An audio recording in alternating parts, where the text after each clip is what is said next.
मित्रांनो, आज मी पुन्हा एक नवीन कथा आपल्यासमोर सादर करत आहे. पाहूया त्या कथेत काय आहे. चला तर मग डॉक्टरांचे शब्द कथन करूया. ते म्हणतात की मी माझ्या आयुष्यात अशी केस कधीच पाहिली नव्हती. जेव्हा त्या महिलेला माझ्याकडे आणण्यात आले तेव्हा ती स्वतःच्या पायावर चालत नव्हती, तर 4 जणांनी खांद्यावर उचलले होते आणि 4 जण तिला अंत्यसंस्कारसारखे घेऊन जात होते. पण ती जिवंत होती. पण तिची अवस्था पाहून मीही प्रार्थना करू लागली की ती जिवंत नसली तर बरे होईल, कारण तिच्यावर खूप मोठा अन्याय झाला होता. कारण काही परिणाम हे मृत्यूपेक्षाही भयंकर असतात. आणि ही कथाही अशाच एका दुःखी महिलेच्या आयुष्याची आहे, जिचे नाव दीपिका आहे. दीपिका एका गावात राहत होती आणि गावात राहणे ही काही वाईट गोष्ट नाही, परंतु मला वाटते की हे सर्व एका गावात राहिल्यामुळे घडले. मग जेव्हा तिला माझ्याकडे आणले तेव्हा तिच्यात अजून काही जीव शिल्लक होता. तिचा नवराही गावातच राहणारा होता. पण मी आयुष्यात इतका सुंदर माणूस कधीच पाहिला नव्हता. त्याला आपल्या बायकोची खूप काळजी होती. दीपिकाला बघितलं तर ती अजिबात सुंदर नव्हती. तिचा चेहरा पूर्णपणे फिका दिसत होता आणि तिचे गाल खरचटलेले दिसत होते आणि तिचा हाडांचा सांगाडा दिसत होता. ती त्या माणसाच्या शेजारी उभी राहिल्यावर त्याला अजिबात शोभत नव्हती, पण तरीही तो तिच्यासाठी खूप काळजीत होता. पण मी तिला तपासताच माझ्या किंकाळण्याचा आवाज संपूर्ण हॉस्पिटलमध्ये घुमू लागला की डॉक्टर मॅडमला काय झाले आहे. माझे नाव डॉक्टर अनिता आहे आणि मी संपूर्ण हॉस्पिटलमध्ये सर्वात शांत डॉक्टर आहे. म्हणजे मी कोणाशी जास्त बोलत नसे. माझा मोठा आवाजही कोणी ऐकला नव्हता. आणि आता जेव्हा माझी किंकाळी सर्वांपर्यंत पोहोचली तेव्हा त्यांनाही आश्चर्य वाटले. पण मग मी स्वतःवर नियंत्रण ठेवले, कारण मला दीपिकाला मदत करायची होती आणि मी तिला इथून जाऊ देऊ शकत नाही. जर मी माझी तब्येत गृहीत धरली तर तिला कोण मदत करेल, आणि तिला मदतीची गरज होती. मी तिच्यावर शस्त्रक्रिया करताच मला खूप आश्चर्य वाटले. ही केस माझ्याकडे अशा दिवशी आली जेव्हा हॉस्पिटलमध्ये माझ्याशिवाय कोणीही सिनियर डॉक्टर नव्हते. मी फक्त एकटीच होती. म्हणजे मी शस्त्रक्रिया करू शकली असती, पण ज्या स्थितीत दीपिकाला आणले होते, सिनियर डॉक्टरांनी मला एकट्याने शस्त्रक्रिया करू नकोस असे सांगितले असते तरीही मी थांबली नसती, कारण तिची परिस्थिती खूपच वाईट होती. डॉक्टर मला मदत करण्यासाठी तिथे पोहोचले होते, कारण एका डॉक्टरला ते हाताळता आले नसते. जेव्हा आम्ही त्या महिलेला काय झाले असे विचारले तेव्हा सर्वात आधी तिच्या पतीने मला सांगितले की मी तिचा नवरा आहे, माझे नाव अमित आहे आणि ती आई होणार आहे.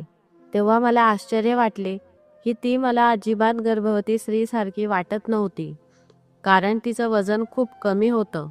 पण थोडं काळजीने बघितल्यावर कळालं की हो, ती प्रेग्नेंट आहे. आणि असं असलं तरी गरोदर महिलेच्या वजनावरून तुम्ही इतके अंदाज लावू शकत नाही. काही महिला खूप कमकुवत असतात, परंतु त्यांची मुले सुदृढ जन्माला येतात आणि काही स्त्रिया फुग्याप्रमाणे फुगतात, परंतु त्यांची मुले खूप अशक्त जन्माला येतात. ती म्हणाली, मग काय प्रॉब्लेम आहे?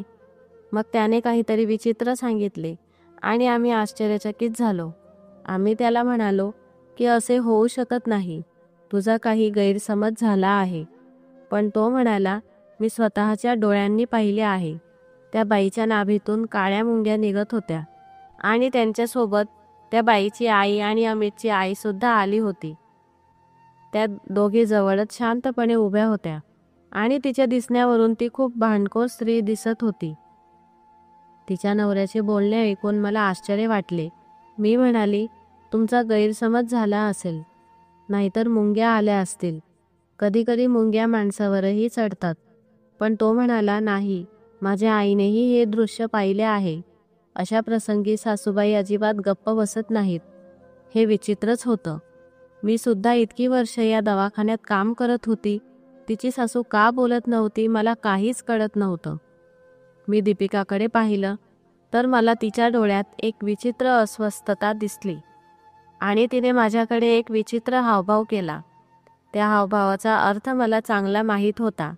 या हावभावाचा अर्थ असा आहे, जेव्हा एखाद्याला मदत मागायची असते, म्हणजे संकटात असतो, तेव्हा तो हावभाव करत असतो. माझे डोळे विस्फारले. मी म्हणाली, ठीक आहे, आपण आधी अल्ट्रासाऊंड करू. तुम्ही दोघे इथे बसा. मग तिची सासू म्हणाली, मी पण सोबत येते. आता तिने तोंड उघडले व तिने आपले रंग दाखवायला सुरुवात केली. जर दीपिकाने ती हिंट दिली नसती तर मलाही काही अडचण नव्हती. मी म्हणाली की तुम्ही येथे येऊ शकत नाही. तेथे तुमचे कोणतेही काम नाही. तुम्ही इथे तुमच्या मुलासोबत बसा. ती म्हणाली, नाही, आम्ही दुसऱ्या हॉस्पिटलमध्ये गेलो होतो. असे कुठे लिहिले आहे? तुम्ही पेशंटसोबत जाऊ शकत नाही. मी म्हणाली, ठीक आहे, मग तिला दुसऱ्या हॉस्पिटलमध्ये घेऊन जा. मला दीपिकाला मदत करायची होती, पण मी असे मुद्दाम केले होते.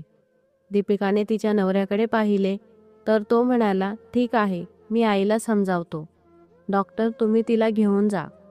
मी दीपिकाला आत घेऊन गेली आणि मी नर्सला सांगितले की तिला स्ट्रेचरवर टाका. तिला माझ्यासोबत घेऊन चला. तर तिची सासू म्हणत होती, बायकोला त्यांच्यासोबत पाठवू नकोस. आजकाल डॉक्टर अजिबात भरवशाचे नाहीत. तो त्याच्या आईला म्हणाला, ते काय करतील? फक्त उपचार तर करतील, तू गप्प बस. दीपिका आत आली होती. मी तिला विचारले की तू हा इशारा कुठून शिकली आहेस? ती म्हणाली, मला मदतीची गरज आहे. तुला पाहून तर वाटत नाही की तू काही जास्त शिकली असेल. ही एक कोडवर्डची भाषा आहे. ती म्हणाली, तुम्हाला कसं काय माहिती की मी शाळा शिकलेली नाही? कोणाची डिग्री काय त्याच्या चेहऱ्यावर लिहिलेली असते का? मी ग्रॅज्युएशन केलं आहे. मी तिचे बोलणे ऐकून अस्वस्थ झाली. ती एक चांगली शिकलेली मुलगी होती, पण ती शेतात काम करणारी एक मजुरासारखी दिसत होती. अचानक दीपिका रडायला लागली आणि म्हणू लागली की मला माहिती आहे की मी आज जिवंत राहू शकत नाही. हा माझा जीवनाचा शेवटचा दिवस आहे. मी खूप काही सहन केले आहे, पण माझ्या मुलाचा जीव वाचवून घ्या. मरण्या अगोदर तुम्हाला एक गोष्ट सांगणार आहे. तुम्ही मला न्याय मिळवून द्या. मी म्हणाली की तू जे काही बोलत आहे असं काही होणार नाही. तिने माझा हात धरला आणि म्हणाली, आधी माझं पूर्ण ऐका. मी म्हटलं, ठीक आहे, सांग काय झालंय. माझ्या जागी दुसरा कोणी डॉक्टर असता तर त्यांनाही तिचे म्हणणे ऐकायला भाग पडले असते. मी तिला विचारलं की काय प्रकार आहे हा सगळा, आणि ती म्हणाली की जी बाई बाहेर बसली आहे ती माझी सासूबाई. तिने पहिल्या दिवसापासून मला खूप वाईट वागणूक दिली आहे. तुम्हाला सुरुवातीपासूनच सांगते, माझा नवरा खूप चांगला आहे, पण तो तिच्या तालावर नाचतो. आधी तिने आपल्या मुलाचे 2 मुलींशी लग्न लावून दिले. त्याला पहिल्या बायकोपासून अजिबात मूलबाळ झाले नाही. मग 1 वर्षानंतर तिने आपल्या मुलाला सांगितले, तिच्यासोबत घटस्फोट घेऊन टाक, आणि नंतर दुसऱ्या मुलीसोबत त्याचे लग्न केले. ती तिलाही खूप त्रास द्यायची. मग काही दिवसांनी तिला 3 मुली झाल्या, पण त्या महिलेला मुलगा झाला नाही. म्हणून माझ्या सासूने चुकीचे आरोप लावून तिच्या 3 मुलींसह तिला घरातून हाकलून दिले. मी तिला 3ऱ्यांदा भेटली. मी सुद्धा खूप असहाय्य होती आणि माझ्या घरातील लोकांची इच्छा होती की माझे लग्न लवकर व्हावे, कारण आमच्या घरात मुलींची लाईन होती. माझे शिक्षण झाले होते. मी खूप कष्टाने शिक्षण घेतले. मला माझ्या आयुष्यात काहीतरी चांगले करायचे होते. पण जेव्हा मी लग्न केले तेव्हा मला माहीत नव्हते की त्या मुलाची आधीच 2दा लग्न झाले आहे. मुलगा खूप सुंदर आणि देखणा होता, त्यामुळे आम्हाला तो चांगला वाटला आणि माझे लग्न घरच्यांनी करून दिले. आणि पहिल्याच दिवशी ती मला म्हणाली की तू जर मुलाला जन्म दिला नाही तर मी माझ्या मुलाला सांगेन, मग तो तुलाही घटस्फोट देईल.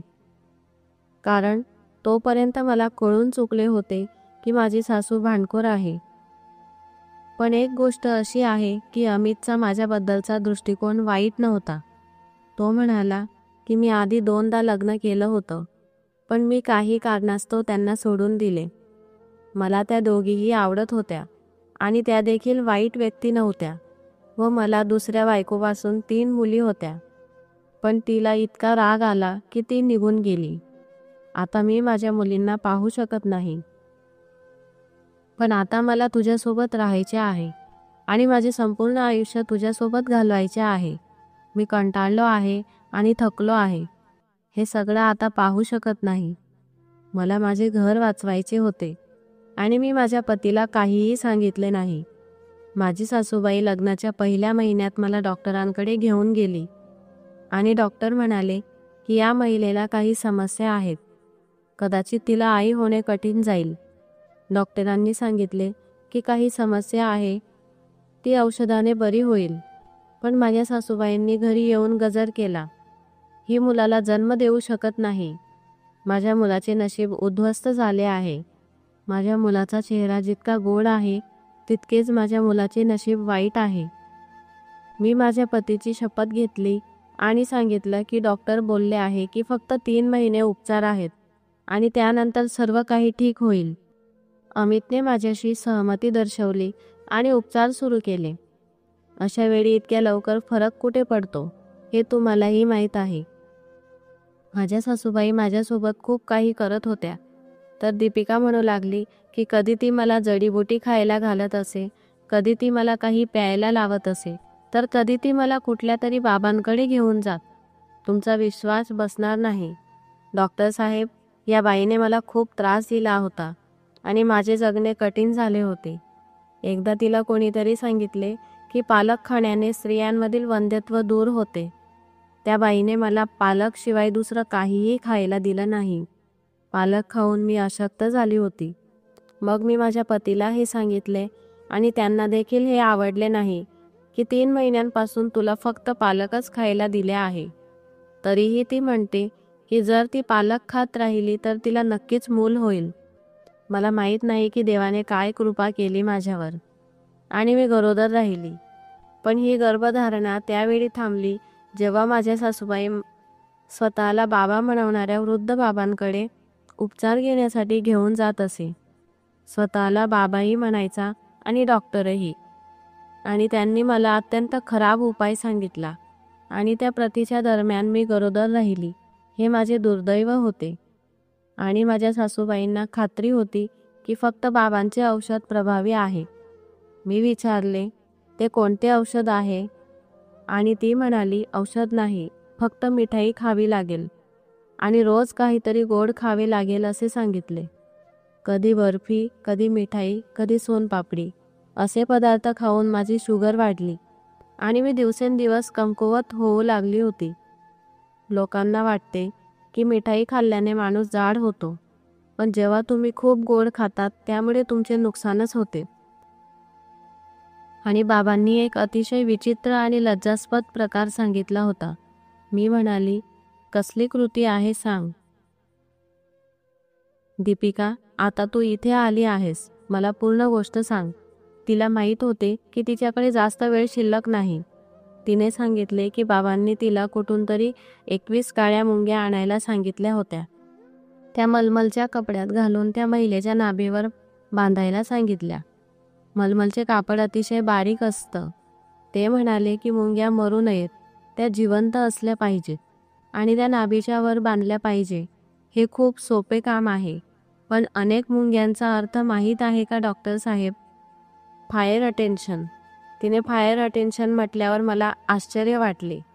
दीपिका त्याच मुंग्यांबद्दल बोलत होती जी लाल रंगाची आणि आकाराने थोडी मोठी आहे. आणि असे म्हटले जाते की जर त्यांनी तुमच्या शरीराचा कोणताही भाग चावला तर तुमचा मृत्यूही होऊ शकतो. आणि त्यांच्या चाव्यामुळे खूप वेदना होतात आणि तापही येतो. आणि ही बाई जिवंत असताना तिच्या सुनेच्या नाभीला मुंग्या बांधायची. मी म्हणाली, काय बोलतेस? तुला काही वेदना होत नाहीत का? तेव्हा ती वेदनांनी हसायला लागली. याचा अर्थ तिच्या डोळ्यात अश्रू आले आणि चेहऱ्यावर एक संतप्त हास्य होते. फक्त वेदना एवढी होती की दुखणे थांबले होते. पूर्वी त्या मुंग्या जिवंत होत्या, त्या मला चावत होत्या. तो फालतू माणूस ज्याने पीर बाबा असल्याचे भासवले होते, तो म्हणाला की तुमची सून जितकी जास्त ओरडेल तितका तिच्यावर कमी परिणाम होईल, कारण तिच्यावर कोणीतरी जादू केली असेल. तर तुम्ही त्या मुंग्या काढू नका. त्यापेक्षा त्याकडे दुर्लक्ष करा. काही काळानंतर मी स्वतः बरी झाली, कारण त्या मुंग्या देखील मेल्या होत्या. म्हणून ती म्हणाली की हे पहिल्या दिवसापासून शेवटच्या दिवसापर्यंत पाळावे लागेल आणि यासोबतच तुला एक मुलंही होईल आणि देवाकृपेने एक मुलगा होईल. मी म्हणाली, तुझ्या नवऱ्याला माहीत नाही का? तू म्हणतेस की तो खूप चांगला माणूस होता. ती म्हणाली, कारण मी माझ्या आजूबाजूला जेवढे लोक पाहिले आहेत, मी पाहिलेल्या सर्व महिलांचे पती वाईट आहेत आणि त्यांची कोणीही पर्वा करत नाही. अशा परिस्थितीत माझा नवरा थोडा चांगला होता. तो मला थोडंसं समजून घ्यायचा. जर तो चांगला माणूस असता तर आज मी या अवस्थेत राहिली नसती. त्यालाही तिच्याबद्दल थोडीफार माहिती होती. तो म्हणायचा की आई जे म्हणते ते बरोबर आहे. आमच्यात भांडणे व्हायची. मी म्हणायची की मला वाचवा, तुमच्या आईला थांबवा. मग तो म्हणाला की या कृतीनेच आपल्याला मूल होईल. त्या आई आणि मुलाचे मन असे होते की त्यांच्यात मनात एखादी गोष्ट आली की ते सत्य म्हणून स्वीकारायचे. डॉक्टरांनी असेही सांगितले की माझ्यामध्ये काही समस्या आहे आणि मी कधीही आई होऊ शकणार नाही. असे काही नव्हते. माझे पती पुन्हा पुन्हा म्हणायचे की माझ्या आईला तुझ्यावर उपचार करायचे आहेत. ती तुझ्यावर उपचार करण्यासाठी जागोजागी फिरत राहिली, पैसे खर्च केले, पण तिने अरेरेही केले नाही. आता तू म्हणते मला वाचवा. मी कसे विसरू शकते की तो हाच माणूस आहे ज्याने आपल्या आईच्या सांगण्यावरून आपल्या पहिल्या पत्नीला सोडले होते आणि मग त्याच आईच्या सांगण्यावरून त्याने त्याच्यासाठी 3 मुलींना जन्म देणारी दुसरी पत्नी सोडली. मग तो माझ्याशी कसा ठीक असेल? आता त्याला पुन्हा दुसऱ्या कोणत्या चक्करमध्ये पडायचे नव्हते, नाहीतर त्याचे माझ्यावरही प्रेम नव्हते. आणि ही माझी अवस्था आहे डॉक्टर साहेब. जर मी तुम्हाला माझे जुने फोटो दाखवले तर मी तुमच्यापेक्षा सुंदर होते. पण या व्यक्तीसोबत राहून माझी ही अवस्था झाली आणि मी तुम्हाला दिलेला हावभाव मी तो त्याच्या फोनवर पाहिला होता. तो रील पाहत होता आणि मी तिथून हा इशारा शिकली होती. आज ते माझ्या कामी आले. मी म्हणाली की तुझ्या आई वडिलांना माहीत आहे का? तर दीपिका म्हणाली की ही पण एक वेगळी गोष्ट आहे. मी हे सर्व माझ्या आईला सांगितले तर आई म्हणाली की तू परत येऊन घरी बसली तर तुझ्या बहिणींचे लग्न होणार नाही. आधी तुझे लग्न मोठ्या कष्टाने केले आहे. मी आईला म्हणाली माझे हातपाय तुटले होते की माझा चेहरा खराब झाला होता. मी आईला म्हणाली माझे हातपाय तुटले होते की माझा चेहरा खराब झाला होता. तुम्ही लोकांनी माझे लग्न एका विवाहित व्यक्तीशी केले. आई म्हणाली हे कोणाला सांगू नकोस, कारण अशा गोष्टींवर उपाय नसतो आणि नाती तुटतात. पतीसोबतचे नाते बिघडवू नको. त्याने आईच्या सांगण्यावरून 2 घटस्फोट केले आहे. त्याने तुलाही घटस्फोट दिला तर आम्ही काय करणार? मी म्हणाली म्हणजे मी माझ्या घरी परत येऊ शकत नाही. आम्ही तुझे पुन्हा लग्न कसे करू? देवाने आम्हाला आधीच 5 मुली दिल्या आहेत आणि मग दुसऱ्यांदा मुलीचं लग्न करणं सोपं काम नाही. आता तो काहीही असो, तू फक्त त्याच्यासोबत चांगले राहा. त्या दिवसापासून मी अमितच्याबद्दल सांगणेही बंद केले आणि विचित्र गोष्ट म्हणजे त्या लोकांनीही मला पुन्हा कधी विचारलं नाही. 2 बहिणींचीही लग्न झाली, त्या सुखी आहेत. माझ्याबद्दल कुणालाच काही माहीत नाही. दीपिका तिची कहाणी सांगत असताना माझ्या डोळ्यात अश्रू आले आणि ती म्हणाली मला वाचवा. आजही त्यांनी माझ्यासोबत तो प्रकार केला आहे. मी इतक्या संकटातून जात आहे की मी जगेन की नाही हे मला माहीत नाही. मला आता जगायचे नाही. मी म्हणाले की या लोकांनी तुला इथे का आणले आहे? तर ती म्हणाली मला अचानक खूप वेदना होत होत्या, त्यामुळे या लोकांनी मला दवाखान्यात आणून सोडले. मला चालताही येत नव्हते, काही खाताही येत नव्हते, तोंडाला काही चव येत नव्हती, मला अजिबात भूक लागत नव्हती. दीपिका ज्या प्रकारे सांगत होती मला असे वाटले की तिच्या शरीरात TLC वाढले आहे. TLC तेव्हाच वाढते जेव्हा काही अत्यंत घाणेरडे संसर्ग तुमच्या शरीरात पसरतात. ज्या प्रकारे तिच्यावर उपचार करण्यात येत होते त्यामुळेच हा संसर्ग तिच्या शरीरात पसरला होता. मी नर्सला तिचे TLC करून घ्यायला सांगितले आणि अल्ट्रासाऊंडसाठी स्वतः मी तयारी करू लागली. मी तिला म्हणाली की तू तुझ्या सासूबाईंना नकार का दिला नाही? आणि तिला काहीतरी खोटे सांगितले असते तर ती म्हणाली, डॉक्टर साहेब, माझ्या दिसण्यावरून जाऊ नका. मी मूर्ख स्त्री नाही. मी तुम्हाला आधीही सांगितले होते की मी शिकलेली आहे आणि मी हे सर्व प्रयत्न केले होते. पण माझ्या सासूबाई दर अर्ध्या तासाने मला तपासायच्या आणि मी किती त्रासात आहे हे बघायला यायच्या आणि मी ते कापड काढून फेकून दिले की नाही हेही पाहत असे. त्यानंतर मी प्रेग्नेंट असून त्याच्या मुलाची आई होणार आहे हेही त्यांनी लक्षात घेतले नाही आणि माझ्या नवऱ्याने माझ्यावर हात उचलला. मला भीती वाटली नाही की त्याने माझ्यावर हात उचलला आहे. जेव्हा एखाद्याला थाप मारली जाते तो वेदनांमुळे रडत नाही, तो रडतो कारण त्याचा अपमान होतो आणि मी पुन्हा पुन्हा माझा अपमान होऊ देणार नाही. व माझे आईवडील कसेही असले तरी त्यांनी आजपर्यंत कधीच माझ्या तोंडावर चापट मारली नाही. त्यांनी मला कधीही शिवीगाळ केली नाही. पण हो, माझ्याबद्दल बेफिकीर राहून त्यांनी माझ्या आयुष्यावर सर्वात मोठा अन्याय केला. त्यामुळे या लोकांना खुली संधी मिळाली. त्या महिलेच्या मनात काय आले ते मला माहीत नाही. त्या बाईच्या मनात काय आलं की तिला फक्त मुलगाच हवा. तिला मुलींचा तिरस्कार आहे. मला वाटते की ती एक वेडी मानसिक रुग्ण आहे आणि ती मला ज्या बाबाकडे घेऊन जात होती त्या बाबावर माझ्या सासूबाईंचा जास्त विश्वास आहे. कधी कधी मला वाटायचं की त्यांचे बेकायदेशीर संबंध आहेत. दीपिका खूप त्रासात होती. कदाचित त्यामुळेच ती हे सगळं सांगत होती. मला हे सर्व ऐकून आश्चर्य वाटले, पण मला खात्री होती की असे घडू शकते, कारण असे अशिक्षित लोक जिथे राहतात तिथे काहीही अपेक्षित असू शकते. माणसे देखील एकमेकांसाठी वाईट असू शकतात, वाईट लोकही असू शकतात आणि खेड्यातील लोकांबद्दल असे म्हटले जाते की ते साधे आहेत, परंतु प्रत्येक गुन्ह्याच्या मागे नक्कीच अशिक्षितपणा आहे. पोलिसांना विचारा. बहुतेक गुन्हेगार जे लोक गुन्हे करतात त्यापैकी निम्म्याहून अधिक गावातील लोक आहेत, कारण त्यांच्याकडे गमावण्यासारखे काही नाही.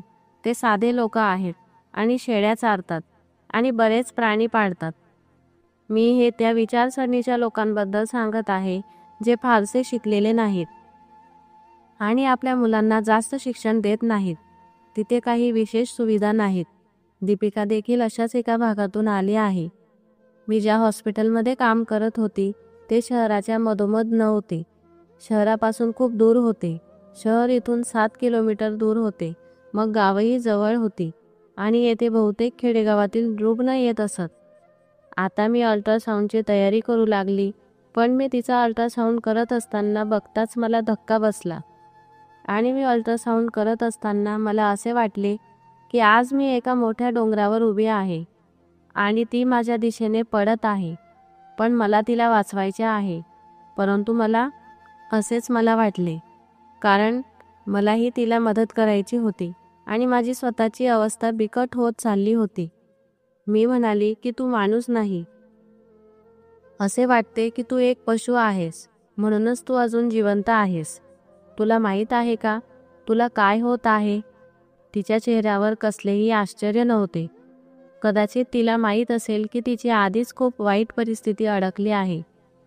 ती म्हणाली की मला आता काहीही इच्छा नाही. ती म्हणाली की आता माझ्या मनात इच्छा नाही, आशा नाही. या मुलाचा जीव वाचला तर त्याला वाचवा. मला पॅनिक अटॅक आला, कारण समोरचे दृश्यच असे होते. मी पटकन एका डॉक्टरला फोन केला. ती म्हणाली की मी बाहेरगावी लग्नासाठी आली आहे आणि ती सुद्धा माझा आवाज ऐकून घाबरली होती. जर ती लग्नाला गेली नसती तर ती नक्की माझ्या मदतीला हॉस्पिटलला आली असती. तिने मला सांगितलं की तुम्ही डॉक्टर अजयला कॉल करा. मी म्हणाली की ठीक आहे. तरीही मला अनुभव असलेले डॉक्टर हवेच होते. डॉक्टर अजय माझ्यासोबत शिकले होते आणि ते नुकतेच या कामात रुजू झाले होते. मी पटकन त्याला कॉल केला आणि तो माझा आवाज ऐकून घाबरला आणि म्हणाला की मी येतोय. मी ऑपरेशनची तयारी करू लागली. मी मोठ्या कष्टाने स्वतःवर नियंत्रण ठेवले. मी बाहेर गेली तर समोर अमित उभा होता. तो म्हणाला, डॉक्टर साहेब, तुम्ही का ओरडत होते? मी म्हणाली, हो, मी ओरडत होती, कारण परिस्थितीच तशी आहे. तो म्हणाला, काय प्रकार आहे मला सांगा. मी त्याला सांगितलं, तू माझी चिंता सोड, तू दीपिकाचा विचार कर, तिचं ऑपरेशन करावं लागेल. मी असं म्हणताच तिची सासू समोर येऊन उभी राहिली आणि म्हणू लागली, हो, ऑपरेशन करा, म्हणजे फी भरावी लागेल. तुमच्यासारखे डॉक्टर ऑपरेशनच्या नावाखाली पैसे गोळा करतात. माझ्या मुलीच्या बाबतीतही असेच झाले होते. डॉक्टरांनी तिला ऑपरेशन करण्यास सांगितले आणि घरी गेल्यावर अर्ध्या तासात तिची नॉर्मल डिलिव्हरी झाली होती. अमित मला म्हणाला की आमच्याकडे तर एवढे पैसे नाहीत. त्यावर त्याची आई म्हणाली की आपल्याला ऑपरेशन करायचेच नाही. आपण गावातच कोणत्या तरी नर्सकडून डिलिव्हरी करून घेऊ आणि नॉर्मल डिलिव्हरी झाल्यानंतर यांना आपण बाळ दाखवण्यासाठी आणू. एवढे बोलून ती म्हणाली की दीपिकाला बाहेर आणा. हे सर्व ऐकून मला खूप राग येत होता आणि अमितने माझ्या चेहऱ्यावरील हावभाव ओळखले होते. मी तिच्या सासूकडे दुर्लक्ष केले. मी अमितला म्हणाली की तुझ्या पतीचे ऑपरेशन होणारच आणि त्याला जेवढाही खर्च येईल तेवढा मी स्वतः करेन. आता तुम्ही माझ्या कामात ढवळाढवळ करू नका, नाहीतर मी येथे पोलिसांना बोलवेल. माझ्या तोंडून हे शब्द ऐकून ते दोघेही गप्प बसले आणि अमित मला विचारू लागला की मॅडम काय झाले आहे. तेव्हा मी त्याला म्हणाले की वेळ आल्यावर सांगेल.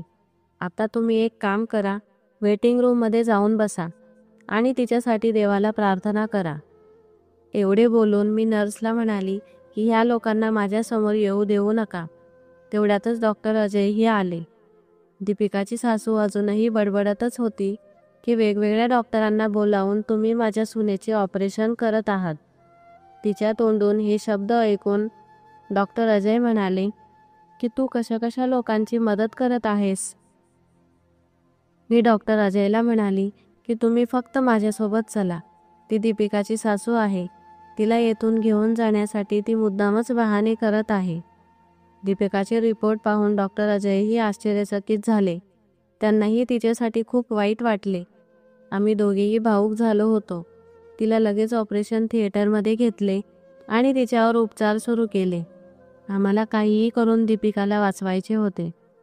थोड्या वेळात ती भानावर आली आणि आम्ही म्हणालो की तिचे प्राण वाचले, पण तिच्या बाळाला आम्ही वाचवू शकलो नाही. एवढे बोलून ती पुन्हा बेशुद्ध पडली. तिला हे सांगणे महत्त्वाचे होते, कारण ती पुन्हा पुन्हा आम्हाला तेच प्रश्न विचारत होती. आता ही गोष्ट तिच्या सासूला व तिच्या पतीलाही सांगायची होती. आम्ही बाहेर आलो आणि लगेच तिची सासू आम्हाला म्हणाली की हे कोणत्या प्रकारचे ऑपरेशन आहे की ते 4 तासापासून चालू आहे. तुम्ही माझ्या सुनेसोबत काय करत आहात. आम्ही अमितला म्हणालो की तू आमच्या सोबत चल, तुझ्याशी काहीतरी बोलायचे आहे. तेव्हा दीपिकाची सासूही त्याच्यासोबत यायला तयार झाली. आम्ही तिला नकार दिला आणि म्हणालो की जर तुझी आई सोबत आली तर आम्ही तुम्हाला काहीही सांगणार नाही. त्याने त्याच्या आईला समजावून सांगितले आणि तो आमच्यासोबत आला. आधी तर मी त्याला संपूर्ण हकीकत सांगितली, जी मी दीपिकाच्या तोंडून ऐकली होती. त्यावर तो म्हणाला की मला तर या गोष्टीची कल्पनाही नव्हती. बाबाकडून इलाज केल्यावर तिला दिवस गेले होते. या गोष्टीतच आम्ही खूप आनंदी होतो. मी म्हणाली की तुम्ही लोकांनी तिच्या नाभीला मुंग्या बांधल्या होत्या, त्यामुळे तिच्या शरीरावर खूप विपरीत परिणाम झाला आणि त्याचा तिला खूप त्रासही सहन करावा लागला. पण तुम्हाला याची जाणीवही राहिली नाही. त्या मुंग्या तिच्या नाभीतून तिच्या शरीरात गेल्या आणि त्यामुळेच आज तुझे बाळही या जगात नाही, कारण त्या मुंग्यांनी त्याला संपवले होते. तिचे शरीर खूप कमकुवत झाले होते. तिच्या शरीरात फक्त 5 पॉइंट एवढे रक्त होते. तिच्या शरीरात सर्वत्र इन्फेक्शन झाले होते आणि अशा परिस्थितीत तिचे ऑपरेशन करणेही खूप कठीण होते. तरीही आम्ही खूप प्रयत्न केले आणि तिचे प्राण वाचवले. शरीरात एवढे कमी रक्त असल्यावर ऑपरेशन करणे खूप रिस्की होते. आम्ही तिला रक्त चढवून तिचे ऑपरेशन केले, पण तुमच्या या चुकीमुळे आता ती पुन्हा कधीही आई होऊ शकत नाही, कारण आम्हाला तिची गर्भपिशवी काढावी लागली. आम्ही तर तिचे प्राण वाचवण्याचा पूर्ण प्रयत्न केला आहे, पण पुढचे 3 दिवस तिच्यासाठी महत्त्वाचे आहेत. आता यापुढे देवाची इच्छा. हे ऐकून दीपिकाच्या पतीलाही सर्व काही समजले होते आणि आता तोही माझ्यासारखाच ढसाढसा रडू लागला होता आणि म्हणू लागला की तिचे प्राण वाचवा. यापुढे मी तिची खूप काळजी घेईल. यावर मी अमितला म्हणाले की तिच्या या परिस्थितीचे कारण तुम्ही दोघंच आहात. जर तुम्ही तिची काळजी घेतली असती आणि तिच्यावर असा अन्याय केला नसता तर आज हा दिवस पाहावा लागला नसता. त्यावर तो पश्चाताप करू लागला आणि म्हणू लागला की मी खरंच तिच्यासोबत चुकीचे केले आहे. म्हणूनच मलाही एवढ्या दिवसात कधीही सुख मिळाले नाही. मी जे काही काम करत होतो ते सर्व काही उलटच होत होते. मी खरंच दीपिकाचा गुन्हेगार आहे. पण आता यापुढे मी तिची खूप काळजी घेईल. मला अजूनही त्या लोकांवर विश्वास बसत नव्हता. त्यामुळे मी 15 दिवस तिला दवाखान्यातच ठेवले. जेव्हा तिला थोडे बरे वाटले तेव्हा आम्ही तिला तिच्या पतीसोबत घरी पाठवले. तो म्हणाला की मी तुम्हाला माझा नंबर देतो आणि घराचा पत्ताही देतो. तुम्ही येऊन बघा. तो तिची काळजी घेऊ लागला. पण अजूनही ती पूर्णपणे बरी झाली नव्हती. 1 महिन्यानंतर ती चेकअपसाठी आली तेव्हा मी तिला विचारपूस केली. ती म्हणाली की आता सर्व काही ठीक आहे. त्यानंतर आम्हीही आमच्या कामात व्यस्त झालो. पण आम्ही तिच्या सासूला माफ केले नाही. आम्ही तिची पोलिसांकडे तक्रार केली कारण ती चांगली व्यक्ती नव्हती. तिने दीपिकावर खूप अन्याय केला होता. तिने 3 महिलांचे आयुष्य उद्ध्वस्त केले होते. त्यामुळे तिला शिक्षा झाली. अमितचे डोळे उघडले होते म्हणून तो आपल्या पत्नीची पूर्णपणे काळजी घेऊ लागला. तर मित्रांनो, आजची कथा तुम्हाला कशी वाटली हे कमेंट करून नक्की कळवा आणि आपल्या मित्रांना शेअर करा. चॅनलवर नवीन असाल तर चॅनलला लाईक आणि सबस्क्राईब करायला विसरू नका. पुन्हा भेटूया एका नवीन कथेसह. धन्यवाद.